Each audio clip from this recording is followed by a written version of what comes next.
menyusuri sebuah tradisi yang masih hidup sampai sekarang. Namanya nyadran.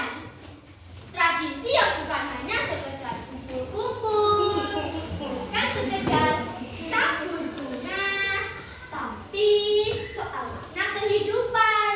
Daripada penasaran, yuk kita mulai dongengnya. Di lereng Gunung Sumbing, di sebuah desa kecil, hiduplah seorang pemuda bernama Silali. Kenapa sih namanya Silali? Karena dia itu pelupa tingkat dewa. Disuruh ibunya beli garam, pulang-pulang malah bawa gula. Kata si gini, warnanya sama-sama putih, Bu. Jadi Lali nggak bisa bedain yang mana gula, yang mana garam, Bu. Suatu hari datang seorang sesepuh desa bernama Mbah Bayu. Orangnya bijaksana, tenang, murah senyum, dan baik hati. Mbah Bayu melihat para warga mulai berubah. Anak muda sibuk sendiri, lupa pada leluhur, dan lupa pada asal-usul. Termasuk juga si Lali. Suatu hari, Mbah Bayu memanggilnya.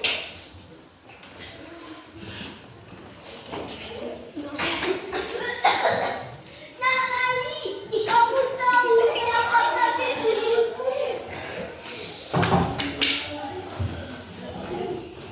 Si Lali garuk-garuk kepala. Kalau itu sih Lali gak tahu, Mbak.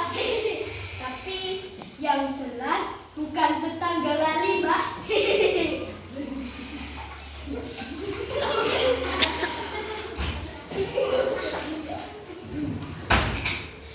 Mbak Bayu tersenyum, lalu berkata,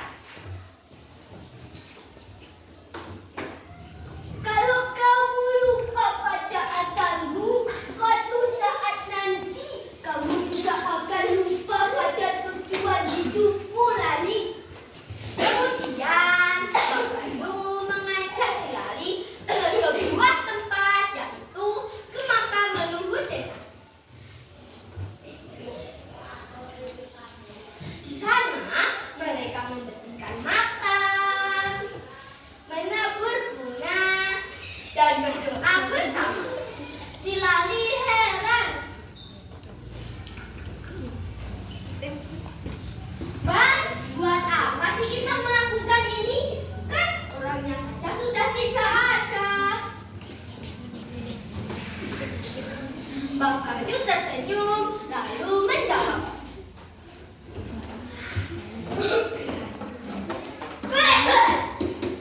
Justru karena orangnya sudah tidak ada, jadi kita harus ingat bahwa kita ini ada karena mereka, Lali.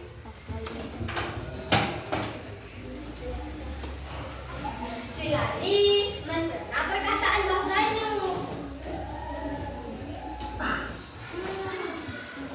Oh iya ya, Mbak. Hari itu untuk pertama kalinya si Lali diam, tidak bercanda dan tidak lupa. Ia mulai sadar bahwa hidup tidak hanya tentang hari ini, tapi juga tentang menghargai masa lalu. Sejak saat itu, Mbak